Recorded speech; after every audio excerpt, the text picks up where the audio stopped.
ہاں اگر کوئی کر سکے، اس کے لیے ہنر چاہیے، اگر کوئی کر سکے کہ اس کے اندر یہ صلاحیت ہو کہ فقط آج کا دن میرا گزر جائے اتنا مال ہو، کل کی کل دیکھی جائے گی، کون کر سکے گا؟ مشکل کام ہے۔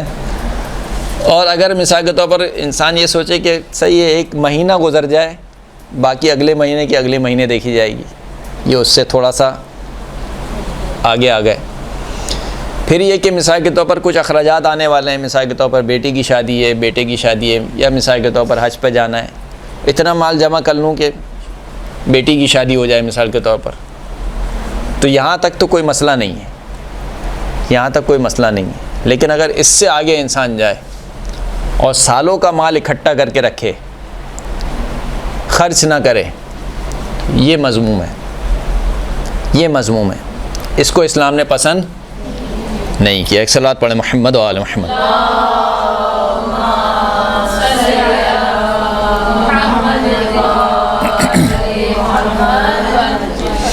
مشہور و معروف حدیث ہے، رسول خدا سے فرماتے ہیں کہ لا تزول قدم عبد یوم القیامت حتی یسأل عن 40، کہ قیامت کے دن کسی شخص کے بھی قدم آگے نہیں بڑھیں گے مگر یہ کہ جب تک اس سے 4 سوالوں کے جواب نہ پوچھ لیے جائیں، اس سے 4 سوال نہ پوچھ لیے جائیں۔ پہلا سوال عن عمرہ فیما افناہ، پہلا سوال اس کی عمر کے بارے میں، اپنی عمر کو کس چیز میں فنا کیا، ختم کیا۔ وعن شبابہ فیما ابلاہ، جوانی کے بارے میں، کیونکہ آپ کی زندگی کا جو سب سے اہم ترین حصہ ہے وہ آپ کی جوانی ہے، جس میں آپ کی ساری چیزیں یعنی ساری صلاحیتیں انسان کی جوان ہیں۔ باقی ایک حصہ ہے بچپنے کا، ایک حصہ ہے بڑھاپے کا۔ بچپنا اور بڑھاپا دونوں ضعیفی ہے، بچپنے میں بھی آپ کچھ نہیں کر سکتے ہیں، بڑھاپے میں بھی آپ کچھ نہیں کر سکتے ہیں۔ تو ہماری زندگی کا جو مین حصہ ہے وہ کیا ہے؟ جوانی ہے۔ تو جوانی کے بارے میں سوال ہوگا کہ جوانی کو کس چیز میں بوڑھا کر دیا۔ وعن مالہ من این اکتسب وفیما انفقہ، مال کے بارے میں سوال ہوگا کہ کہاں سے کمایا اور کہاں پر خرچ کیا۔ وعن حبنا اہل البیت، اور ہم اہل بیت اطہار کی محبت کے بارے میں سوال ہوگا۔ جب تک یہ 4 سوالوں کے جواب نہیں دے لے گا اس وقت تک اس کے قدم آگے نہیں بڑھیں گے۔ ایک فرشتہ اللہ کے رسول کی خدمت میں حاضر ہوا اور کہنے لگا کہ آپ کے پروردگار نے آپ کو سلام بھیجا ہے اور فرمایا ہے کہ ان شئت جعلت لک بطح مکہ جعلت لک بطح مکہ ذہبا، اگر آپ چاہیں تو میں پورے مکہ کو، پورے بطحہ کو آپ کے لیے سونا قرار دے سکتا ہوں۔ اللہ کے رسول نے اپنا سر آسمان کی جانب کیا اور فرمایا کہ یا ربی اشبع یوما فاحمدک، اے پروردگار ایک دن میں سیر ہو جاتا ہوں، پیٹ بھر جاتا ہے تو میں تیری حمد اور ستائش کرتا ہوں، تیرا شکریہ ادا کرتا ہوں۔ وَأَجُوعُ يَوْمًا فَأَسْأَلُكَ، اور اگر کسی دن بھوکا ہوا تو تجھ سے سوال کروں گا۔ یعنی کیا مطلب؟ یعنی پروردگار یہ جو بطحہ کو سونے میں تبدیل کرنے کی بات ہو رہی ہے، اس سے میرا کیا لینا دینا؟ انسان کا سارا ہم و غم کیا ہوتا ہے کہ اس کا پیٹ بھرا ہوا ہے یا پیٹ بھرا ہوا نہیں ہے۔ جس دن پیٹ بھرا ہوگا تیرا شکر ادا کروں گا، جس دن پیٹ بھرا نہیں ہوگا اس دن تجھ سے سوال کر لوں گا۔ نہ تو کہیں بھاگا جا رہا ہے نہ تیرا خزانہ کہیں بھاگا جا رہا ہے، یعنی خدا کا خزانہ ختم ہونے والا نہیں ہے۔ ایسا تو نہیں ہے کہ ہمیں خوف ہو کہ اگر آج ہم نے نہیں مانگا تو کل کو خدا کے پاس پتہ نہیں رہے گا یا نہیں رہے گا، ایسا نہیں ہے۔ خدا کے خزانے ختم ہونے والے نہیں ہیں۔ پھر خداوند کریم فرماتا ہے کہ من لم یبالی من ای باب اکتسب الدینار والدرہم لم ابالی یوم القیامت من ای ابواب النار ادخلتہ، جس شخص کو پرواہ نہ ہو کہ وہ کس دروازے سے روزی کما رہا ہے، یعنی کیا مطلب؟ جس کو پرواہ نہ ہو کہ حلال ہے یا حرام ہے، پرواہ نہ ہو، بس پیسہ آنا چاہیے کسی بھی طریقے سے آئے، یا مثال کے طور پر باہر جانا ہے، بس ڈالر کمانا ہے کسی بھی طریقے سے آئے، پرواہ نہیں کرے کہ وہاں پر جا کے مثال کے طور پر دین پر عمل کر پائے گا یا نہیں کر پائے گا۔ باہر جا کے صرف کیا آنے چاہیے؟ ڈالر آنے چاہیے۔ لم ابالی یوم القیامت من ای ابواب النار ادخلتہ، تو مجھے بھی پرواہ نہیں ہوگی کہ میں قیامت کے دن اس کو کس دروازے سے جہنم میں داخل کروں۔ اعظم الحسرات یوم القیامت حسرت رجل کسب مالا فی غیر طاعت اللہ مولا ارشاد فرماتے ہیں کہ سب سے زیادہ حسرت قیامت کے دن اس شخص کو ہوگی کہ جس نے اللہ کی معصیت کرتے ہوئے مال کو جمع کیا، یعنی حرام طریقے سے مال کو جمع کیا. فورثہ رجل فانفقہ فی طاعت اللہ، لیکن جب وہ مر گیا تو اس کا مال اس کے بیٹے کو ملا، اس کے بیٹے نے وہ سارا کا سارا مال اللہ کی راہ میں انفاق کر دیا. فدخل بہ الجنہ ودخل الاول بہ النار، تو بس وہی مال ہے، ایک مال کے ذریعے سے بیٹا جنت میں داخل ہو گیا، اسی مال کے ذریعے سے باپ کہاں جائے گا؟ جہنم میں جائے گا. تو یہ حب مال. اس کے مقابل میں جو اسلامی روایت میں ایک اور صفت بیان کی گئی وہ ہے کفاف کی. کفاف کے معنی کیا ہوتے ہیں؟ جیسے کہ میں نے عرض کیا کہ مجھے اتنا مال مل جائے کہ میرے اخراجات پورے ہو جائیں. میرے جو بھی اخراجات ہیں مہینے کی، مثال کے طور پر گروسری ہے، الیکٹریسٹی کا خرچہ ہے، گیس کا بل ہے، مثال کے طور پر بچوں کی پڑھائی ہے، یا اگر خدا نخواستہ کوئی بیمار ہو جاتا ہے تو وہ خرچہ، اگر اتنا مال مجھے مل جائے اس کو کہا جاتا ہے کفاف. اس کفاف کی صفت کو بہت پسند کیا گیا. اگر مومن خداوند کریم سے یہ چاہے کہ پروردگار بس اتنا مال دے دے کہ مجھے کسی کے آگے ہاتھ پھیلانا نہ پڑے. اور اس کفاف کو کفاف بھی اسی وجہ سے کہتے ہیں کہ انسان کے پاس کاف ڈنڈی والا کاف ہے، فے الف اور فے، کفاف. کفایت ایک الگ چیز ہے، یعنی اردو میں اس کا اگر ترجمہ کریں تو وہی کفایت شعاری، یعنی کفایت شعاری سے کیا مراد ہے؟ یعنی جتنا ہے اتنے میں ہی پورا کرنا. درست ہے. کفاف کا مطلب یہ ہے کہ آپ کا جتنا خرچہ ہے آپ پروردگار عالم سے کہیں کہ پروردگار عالم بس اتنا دے دے کہ میرے اپنے خرچوں کے لیے مجھے کسی کے آگے ہاتھ پھیلانا نہ پڑے. اس کو کہا جاتا ہے کفاف. کاف فے الف فے.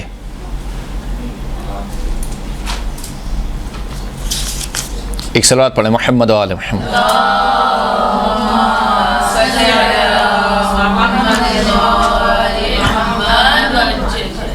چھٹے امام سے روایت ہے کہ اللہ کے رسول نے فرمایا اللہم ارزق محمد و آل محمد ومن احب محمد و آل محمد العفاف والکفاف. پروردگار محمد اور آل محمد کو اور جو لوگ بھی آل محمد سے محبت رکھتے ہیں، محمد اور آل محمد سے محبت رکھتے ہیں، ان کو کیا عطا کر؟ العفاف، عفاف عطا کر اور کفاف عطا کر. عفاف کسے کہتے ہیں؟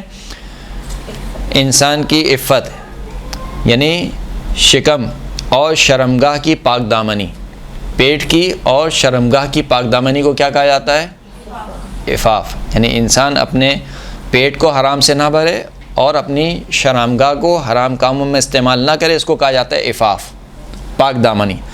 پروردگار عالم محمد اور آل محمد کو، اور ہر وہ شخص جو محمد اور آل محمد کو محبت کرتا ہے اس کو عفاف عطا کر اور کفاف عطا کر. کفاف کے معنی ہم نے بتا دیے. یعنی کفاف کا مطلب کیا ہے؟ یعنی اتنا مال، اتنی روزی کہ جس سے میرے اخراجات پورے ہو جائیں، جس سے میں دوسرے کے آگے ہاتھ نہ پھیلاؤں، اتنی روزی عطا کر. ورزق من ابغض محمد و آل محمد المال والولد. پروردگار وہ لوگ جو محمد اور آل محمد سے بغض رکھتے ہیں ان کو مال بھی عطا کر اور ان کو بیٹے بھی عطا کر. یعنی دنیا کا مال کس کو عطا کر؟ جو محمد اور آل محمد سے بغض رکھتے ہیں. مال سے مراد کیا ہے؟ یعنی جو کفاف سے ہٹ کر ہو، بہت زیادہ مال، کثرت سے مال، ان کو عطا کر جو محمد اور آل محمد سے بغض رکھتے ہوں. بس یہ آخری روایت سن لیجئے، اس کے بعد انشاءاللہ آپ کی زحمت یقیناً تمام ہو جائے گی. اللہ کے رسول کا ایک گزر ہوا ایک شخص کے پاس سے جو کہ اپنے اونٹوں کو چرا رہا تھا. اللہ کے رسول نے اپنے کسی صحابی کو اس کے پاس بھیجا اور کہا کہ ہمیں کچھ دودھ چاہیے، یعنی اونٹنی کا دودھ چاہیے کہ جس سے ہم سیراب ہو سکیں. اس شخص نے کہا کہ یہ جو اونٹ آپ دیکھ رہے ہیں، اونٹ جو آپ دیکھ رہے ہیں، ان اونٹنیوں کے پستانوں میں جو دودھ ہے وہ اتنا ہے کہ جس سے ہم صبح کے وقت فقط دودھ پی سکیں، اس سے زیادہ نہیں ہے. وَأَمَّا فِي آنِيَتِنَا فَغَبُوقُهُمْ. اور جو ہمارے برتنوں میں آپ دودھ دیکھ رہے ہیں اس وقت، یہ اتنا ہے کہ اس سے ہم فقط شام کے وقت دودھ پی سکیں. عرب میں جو اہم ترین غذا ہوتی تھی وہ اونٹ کا دودھ ہوتا تھا، کھجور اور اونٹ کا دودھ. اور ظاہر سی بات ہے جب غذا کھاتے ہیں ہم تو ماشاءاللہ پاکستان میں تو اب 4-5 ٹائم ہیں غذا کھانے کے، صحیح نا. بریک فاسٹ کرتے ہیں، پھر اس کے بعد 10-10:30 بجے کچھ چاہیے ہوتا ہے، پھر اس کے بعد دوپہر میں کچھ چاہیے ہوتا ہے، پھر اس کے بعد شام میں تھوڑا کچھ ہو جائیں سموسے وغیرہ، پھر اس کے بعد رات میں، اور پھر اس کے بعد لیٹ نائٹ. لیکن وہ عرب میں جو ہے 2 ٹائم ہوتے تھے، صبح اور شام. اسلامی طریقہ کار بھی یہی ہے کہ صبح اور شام کو کھانا ہے. دوپہر میں کیا ہے؟ دوپہر میں پھل ہے. دوپہر میں کیا ہے؟ پھل. کہا کہ ناشتہ کس طرح کرو؟ بادشاہوں کی طرح. اور رات کا کھانا کیسے کھاؤ؟ فقیروں کی طرح. بالکل الٹا کرتے ہیں، ہے نا؟ ناشتہ پاپے اور رات میں مرغن. صحیح ہو. تو ان کے پاس جو ہے وہ 2 ہی ٹائم تھے. کہا کہ ہمارا یعنی کہنے کا مطلب یہ تھا کہ یہ جو دودھ آپ دیکھ رہے ہیں ہمارے پاس اتنا ہے کہ ہمارے گزر بسر ہو سکے. یعنی ایک صبح کے ٹائم کا کھانا ہے اور ایک رات کے ٹائم کا کھانا ہے. تو اللہ کے رسول نے ان کے لیے دعا کی کہ اللہم اکثر مالہ و ولدہ، پروردگار اس کے مال میں بھی اضافہ کر، اس کے بیٹوں میں بھی اضافہ کر. پھر اس کے بعد اللہ کے رسول آگے بڑھے تو ایک اور شخص کو دیکھا کہ جو اپنی اونٹنیوں کو چرا رہا تھا. اللہ کے رسول نے اس کے پاس ایک بھیجا صحابی کو کہ جاؤ اس سے کچھ دودھ مانگ کے لاؤ. وہ گیا تو اس نے اپنی اونٹنیوں کا دودھ نکالا، اور وہ جتنا اونٹنیوں کے پستانوں میں دودھ تھا وہ سارا کا سارا دودھ، اور جتنا دودھ ان کے پاس برتنوں میں تھا وہ سارا کا سارا دودھ اللہ کے رسول کو دے دیا. اور ان کے پاس ایک گوسفند بھی تھا، وہ بھی اللہ کے رسول کو دے دیا، اور کہا کہ ھذا ما عندنا، یہ وہ تمام چیزیں تھیں جو ہمارے پاس موجود تھیں، یہ آپ کے لیے حاضر ہیں. یعنی سارا کا سارا دودھ اور وہ گوسفند یہ سب آپ کا. وَإِنْ أَحْبَبْتَ أَن نَّزِيدَكَ زِدْنَاكَ، اگر آپ چاہیں تو کہ ہم کچھ اور دیں آپ کو تو کچھ اور بھی دے سکتے ہیں. اللہ کے رسول نے فرمایا کہ اللہم ارزقہ الکفاف، پروردگار اس کو کفاف عطا کر. پہلے والے کو کیا کہا کہ مال میں اضافہ کر اور اولاد میں بھی اضافہ کر. اس نے بہت سارا دیا، اس کو کیا کہا کہ پروردگار اس کو کفاف عطا کر. تو اللہ کے رسول کے بعض اصحاب نے کہا کہ آپ نے عجیب دعا کی. پہلے کے لیے وہ دعا کی کہ جو دعا ہم سب چاہتے ہیں کہ ہمارے مال میں بھی اضافہ ہو، ہماری اولاد میں بھی اضافہ ہو. دوسرے کے لیے وہ دعا کی جو ہم میں سے کوئی بھی نہیں چاہتا. یعنی کون چاہے گا کہ میری روزی فقط اتنی ہو کہ مہینے کے 30 دن گزر جائے؟ کوئی چاہے گا؟ مجھ جیسے مولوی سے بھی آپ پوچھیں گے آپ کو اگر فقط اتنی دی جائے کہ مہینے کے 30 دن آپ کے پورے ہو جائیں، تو میں بھی شاید یہ کہوں گا نہیں، اس سے تو گزارا نہیں ہوگا، کم از کم سال تو ہونا چاہیے. تو پہلے والے کے لیے وہ دعا کی جو ہم سب چاہتے ہیں، دوسرے والے کے لیے وہ دعا کی جو ہم میں سے کوئی بھی نہیں چاہتا. اللہ کے رسول نے ارشاد فرمایا کہ انما قل وکفا خیر مما کثر والہا، دیکھو وہ رزق جو کم ہو لیکن کافی ہو یہ بہتر ہے اس رزق سے جو زیادہ تو ہو مگر تمہیں اللہ کی یاد سے غافل کر دے. لہٰذا میں نے دوسرے والے کے لیے کفاف کی دعا کی کہ پروردگار اس کو اتنا رزق نہ دے دے کہ یہ تیرے دین سے غافل ہو جائے، یہ تجھ سے غافل ہو جائے، لہٰذا اس کو کفاف عطا کر. دوسرے والے کے لیے کثرت مال کی دعا کی کیونکہ اس کے پاس رزق موجود نہیں تھا. گویا جو تم سمجھ رہے ہو کہ میں نے ایک کے لیے دعا کی اور دوسرے کے لیے بد دعا کی، در حقیقت میں نے پہلے والے کے لیے بد دعا کی، دوسرے والے کے لیے دعا کی. پھر فرمایا کہ اللہم ارزق محمد و آل محمد الکفاف، پروردگار محمد اور آل محمد کو کفاف عطا کر، یعنی اتنی روزی دے کہ جو ان کے اخراجات کے لیے کافی ہو. اور اخراجات میں سارے اخراجات آتے ہیں، فقط واجب اخراجات نہیں آتے ہیں کہ آپ کہیں کہ فقط واجب اخراجات ہوں گے. تو کس طریقے سے امام حسن نے مثال کے طور پر دسترخوان بچھایا، کس طریقے سے امام موسیٰ کاظم نے جب ولادت ہوئی تو ایک مٹھائی پورے مدینے والوں میں بانٹی، یہ تمام خرچے بھی کفاف میں شامل ہوتے ہیں. مثلا بچے کا عقیقہ وغیرہ یہ کفاف میں شامل ہوتا ہے، بچی کی شادی مثال کے طور پر یہ کفاف میں شامل ہے. ایک صلوات پڑھیں محمد و آل محمد.